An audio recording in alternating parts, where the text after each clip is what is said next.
வணக்கம். மாநில செய்திகள் வாசிப்பவர் பாலசுப்ரமணிய கன்னியப்பன்.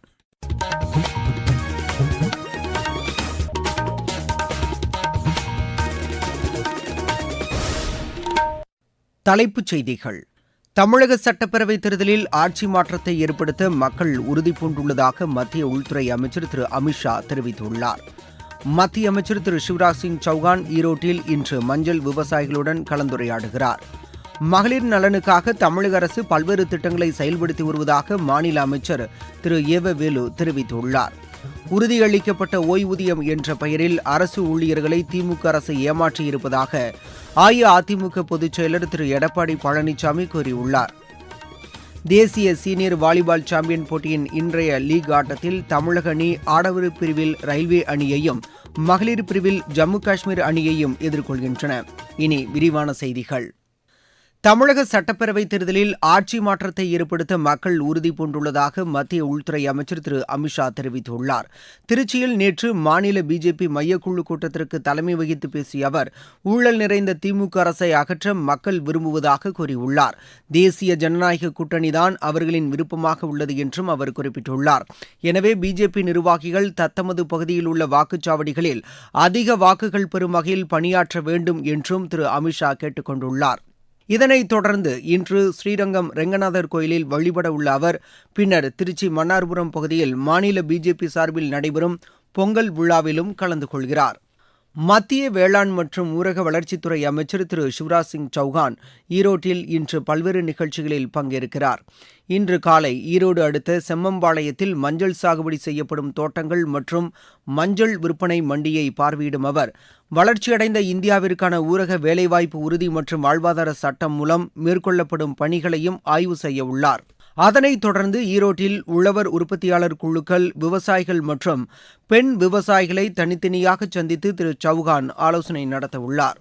மகளிர் நலனுக்காக தமிழக அரசு பல்வேறு திட்டங்களை செயல்படுத்தி வருவதாக மாநில பொதுப்பணித்துறை அமைச்சர் திரு ஏவ வேலு கூறியுள்ளார். திருவண்ணாமலை மாவட்டம் மெய்யூரில் பன்னோக்கு அரங்க கட்டுமான பணிக்கு அடிக்கல் நாட்டி பேசிய அவர், கிராமப்புற மக்களின் வாழ்வாதாரத்தை மேம்படுத்தும் நோக்கில் இந்த நவீன பன்னோக்கு அரங்குகள் கட்டப்பட்டு வருவதாக தெரிவித்தார். கிராமப்புற மக்கள் குறைந்த வாடகையில் இந்த அரங்குகளை பயன்படுத்திக் கொள்ள அனுமதிக்கப்படுவதாக அவர் குறிப்பிட்டார். அரசு திட்டங்களை மக்கள் முழுமையாக பயன்படுத்தி பயனடையுமாறும் திரு ஏவ வேலு கேட்டுக் கொண்டார். உறுதியளிக்கப்பட்ட ஓய்வூதியம் என்ற பெயரில் அரசு ஊழியர்களை திமுக அரசு ஏமாற்றியிருப்பதாக அஇஅதிமுக பொதுச் செயலர் திரு எடப்பாடி பழனிசாமி கூறியுள்ளார். சேலம் மாவட்டம் கெஜல்நாயக்கன்பட்டியில் நடைபெற்ற பொதுக்கூட்டத்தில் பேசிய அவர், தேர்தல் பயம் காரணமாக திமுக அரசு புதிய திட்டங்களை அறிவித்து வருவதாக குற்றஞ்சாட்டினார். மாநிலத்தில் நிரந்தர டிஜிபி நியமிக்கப்படாததால் போதைப்பொருள் விற்பனை அதிகரித்து சட்டம் ஒழுங்கு சீர்கெட்டிருப்பதாகவும் அவர் குறிப்பிட்டார். அஇஅதிமுக மீண்டும் ஆட்சிக்கு வந்தால் நெசவு தொழிலை பாதுகாக்க தேவையான நடவடிக்கை எடுக்கப்படும் என்றும் திரு எடப்பாடி பழனிசாமி தெரிவித்தார். நாமக்கல் அருகே மத்திய கல்வி அமைச்சகம், கலாச்சாரத்துறை மற்றும் தேசிய கல்வியியல் ஆராய்ச்சி நிறுவனம் சார்பில் இளம் அறிவியல் சிந்தனையாளர்களுக்கு என மாநில அளவிலான தேர்வு மற்றும் பயிலரங்கு நடைபெற்றது. 6 முதல் 11ஆம் வகுப்பு வரை பயிலும் மாணவர்களுக்கான இந்த தேர்வில் வெற்றி பெற்ற 12 மாணவ மாணவியர் வரும் மே மாதம் புனேயில் நடைபெறும் தேசிய அளவிலான தேர்வில் பங்கேற்க இருப்பதாக எமது செய்தியாளர் தெரிவிக்கிறார். மத்திய அரசின் கல்வி அமைச்சகம், கலாச்சாரம் அருங்காட்சியகம் துறை, தேசிய கல்வியியல் ஆராய்ச்சி பயிற்சி நிறுவனங்கள் சார்பில் நடைபெற்ற இளம் அறிவியல் சிந்தனையாளர்களுக்கான மாநில அளவிலான தேர்வு மற்றும் பயிலரங்கில் 159 மாணவ மாணவிகள், 6 முதல் 11ஆம் வகுப்பு படிக்கின்ற மாணவ மாணவிகள் தூத்துக்குடி, திருச்சிராப்பள்ளி, தஞ்சாவூர், தேனி, கோயம்புத்தூர், திருநெல்வேலி, மதுரை, சிவகங்கை உள்ளிட்ட மாவட்டங்களிலிருந்து பங்கேற்றனர். இந்த தேர்வில் மாநில அளவில் வெற்றி பெற்ற 12 மாணவ மாணவிகள் வருகின்ற மே மாதம் பூனாவில் தேசிய அளவில் நடைபெறும் தேர்வில் பங்கு பெறுவார்கள். இதில் வெற்றி பெறும் மாணவர்களுக்கு பணப்பரிசு, பாஸ்கரா விருது தொகையின் மூலம் வருடத்திற்கு மாதந்தோறும் 1000 ரூபாய் வீதம், இந்திய விண்வெளி ஆராய்ச்சி மையம் இஸ்ரோ, பாதுகாப்பு ஆராய்ச்சி மற்றும் மேம்பாட்டு நிறுவனம் DRDO ஆகியவற்றில் ஸ்ரீஜன் உள்ளக பயிற்சி பெறுவார்கள் என்பதும் குறிப்பிடத்தக்கது. நாமக்கல்லிலிருந்து எஸ். கண்ணன். நீங்கள் கேட்டுக்கொண்டிருப்பது மாநில செய்தி அறிக்கை. ஊரக வளர்ச்சிக்கான புதிய அத்தியாயம். வளர்ச்சியடைந்த இந்தியாவிற்கான ஊரக வேலைவாய்ப்பு உறுதி மற்றும் வாழ்வாதார சட்டம். இந்த சட்டம் வருடத்திற்கு 125 நாட்கள் வேலையை உறுதி செய்கிறது.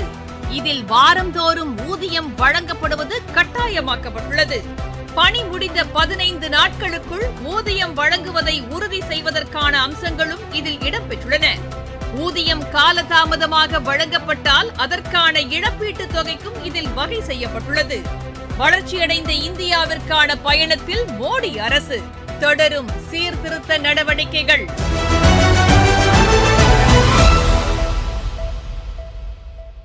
தமிழகத்தில் வாக்காளர் பட்டியலில் புதிதாக பெயர் சேர்க்க 9,14,931 விண்ணப்பங்கள் வரப்பெற்றுள்ளதாக தேர்தல் ஆணையம் தெரிவித்துள்ளது.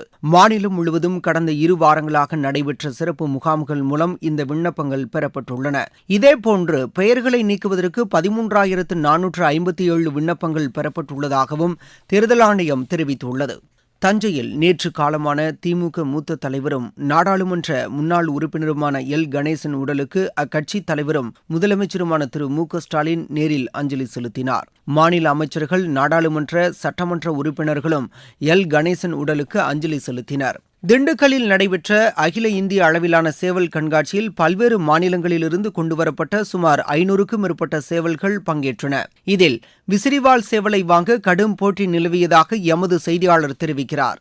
பாரம்பரிய அடையாளமான சேவல் இனங்களை பாதுகாக்கும் வகையில் திண்டுக்கல்லில் 11வது ஆண்டாக கிளிமூக்கு மற்றும் விசிறிவால் சேவல் கண்காட்சி நடைபெற்றது.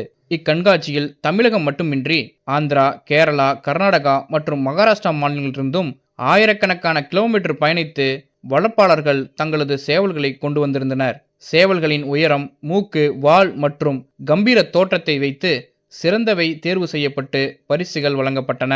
இதில் ஒரு விசிறிவால் சேவலை 3 லட்சம் ரூபாய்க்கு விலை கேட்டும் அதன் உரிமையாளர் விற்க மறுத்தது அனைவரையும் வியப்பில் ஆழ்த்தியது. பிள்ளைகளைப் போல பாவித்து வளர்க்கப்படும் இந்த சேவல்கள் கண்காட்சியில் பார்வையாளர்களை பெரிதும் கவர்ந்தன. திண்டுக்கல் மாவட்டத்திலிருந்து ராஜசேகரன், சுப்பிரமணிய பாரதி. தமிழகத்தில் அரையாண்டு தேர்வு விடுமுறைக்கு பின்பு பள்ளிகள் இன்று மீண்டும் திறக்கப்படுகின்றன. மாநிலம் முழுவதும் உள்ள பள்ளிகளில் கடந்த மாதம் 24ஆம் தேதி முதல் நேற்று வரை அரையாண்டு விடுமுறை அளிக்கப்பட்டிருந்தது. இருவரிச் செய்திகள். கிரீன்லாந்தை கைப்பற்றுவது என்ற முடிவை கைவிடுமாறு அமெரிக்க அதிபர் திரு டொனால்டு டிரம்பை டென்மார்க் பிரதமர் திரு மெட்டே ஃபிரெட்ரிக்சன் வலியுறுத்தியுள்ளார். ஈராக் அதிபர் தேர்தலுக்கான வேட்புமனு தாக்கல் இன்றுடன் நிறைவடையும் நிலையில் இதுவரை 41 பேர் மனு தாக்கல் செய்துள்ளனர். ஈரானில் நிலவும் விலைவாசி பிரச்சினைக்கு தீர்வு காணும் நோக்கில் ஒவ்வொரு குடும்பத்திற்கும் வழங்கப்படும் மாதாந்திர மானிய உதவி தொகை 10 மில்லியன் ரியாலாக உயர்த்தி வழங்கப்படும் என்று அந்நாட்டு அரசு அறிவித்துள்ளது. மகாராஷ்டிரா மாநிலம் வர்தாவில் உள்ள மகாத்மா காந்தி ஊரக தொழில் வளர்ச்சி நிறுவனத்தில் அறிவியல் தொழில்நுட்பம் வாயிலாக கிராம தொழில்களை மேம்படுத்த மேற்கொள்ளப்பட்டு வரும் பணிகளை மத்திய இணையமைச்சர் செல்வி ஷோபா கரந்தலாஜே இன்று ஆய்வு செய்கிறார். ஜார்க்கண்ட் மாநிலத்தில் நிலவும் கடும் குளிர் காரணமாக ராஞ்சி மற்றும் ஜாம்ஷெட்பூரில் உள்ள பள்ளிகளுக்கு இன்றும் நாளையும் விடுமுறை அளிக்கப்பட்டுள்ளது. திருவள்ளூர் மாவட்டத்தில் திருத்தணி, மீஞ்சூர், பூவிருந்தவல்லி உள்ளிட்ட 13 ஒன்றியங்களில் மாற்றுத்திறனாளிகளுக்கான மருத்துவ மதிப்பீட்டு முகாம் நாளை முதல் வரும் 9ஆம் தேதி வரை நடைபெறும் என்று ஆட்சியர் திரு பிரதாப் அறிவித்துள்ளார். நாகை மாவட்டம் வேதாரண்யத்தில் நடைபெற்ற சாலை பாதுகாப்பு விழிப்புணர்வு பேரணியில் இருசக்கர வாகன ஓட்டிகளுக்கு ஹெல்மெட் வழங்கப்பட்டது. விருதுநகர் மாவட்டம் சிவகாசியில் நடைபெற்ற ஆணழகன் போட்டியில் சிவகாசியைச் சேர்ந்த குழுவினர் பல்வேறு பிரிவுகளில் மிஸ்டர் விருதுநகர் பட்டத்தை தட்டிச் சென்றனர். சென்னை மெரினா நீலக்குடி கடற்கரை பகுதியில் நடைபெற்ற தமிழக பாரம்பரிய கலை நிகழ்ச்சிகளை ஏராளமானோர் கண்டு மகிழ்ந்தனர். விளையாட்டுச் செய்திகள். தேசிய சீனியர் வாலிபால் சாம்பியன் போட்டியின் இன்றைய லீக் ஆட்டத்தில் தமிழக அணி ஆடவர் பிரிவில் ரயில்வே அணியை எதிர்கொள்கிறது. வாரணாசியில் இப்போட்டி மாலை மணி 4:30க்கு நடைபெறும். மகளிர் பிரிவில் தமிழக அணி ஜம்மு காஷ்மீர் அணியை எதிர்கொள்கிறது. இப்போட்டி பிற்பகல் மணி 1:30க்கு நடைபெறுகிறது. தேசிய குத்துச்சண்டை சாம்பியன்ஷிப் போட்டியின் ஆடவர் பிரிவில் அமித் பங்கலும், மகளிர் பிரிவில் சாகரும் வெற்றி பெற்றுள்ளனர். மீண்டும் தலைப்புச் செய்திகள். தமிழக சட்டப்பேரவைத் தேர்தலில் ஆட்சி மாற்றத்தை ஏற்படுத்த மக்கள் உறுதி பூண்டுள்ளதாக மத்திய உள்துறை அமைச்சர் திரு அமித்ஷா தெரிவித்துள்ளார். மத்திய அமைச்சர் திரு சிவராஜ் சிங் சௌகான் ஈரோட்டில் இன்று மஞ்சள் விவசாயிகளுடன் கலந்துரையாடுகிறார். மகளிர் நலனுக்காக தமிழக அரசு பல்வேறு திட்டங்களை செயல்படுத்தி வருவதாக மாநில அமைச்சர் திரு ஏ.வ. வேலு தெரிவித்துள்ளார். உறுதியளிக்கப்பட்ட ஓய்வூதியம் என்ற பெயரில் அரசு ஊழியர்களை திமுக அரசு ஏமாற்றியிருப்பதாக அஇஅதிமுக பொதுச் செயலர் திரு எடப்பாடி பழனிசாமி கூறியுள்ளார். தேசிய சீனியர் வாலிபால் சாம்பியன் போட்டியின் இன்றைய லீக் ஆட்டத்தில் தமிழக அணி ஆடவர் பிரிவில் ரயில்வே அணியையும், மகளிர் பிரிவில் ஜம்மு காஷ்மீர் அணியையும் எதிர்கொள்கின்றன. இத்துடன் இந்த செய்தியறிக்கை நிறைவடைந்தது.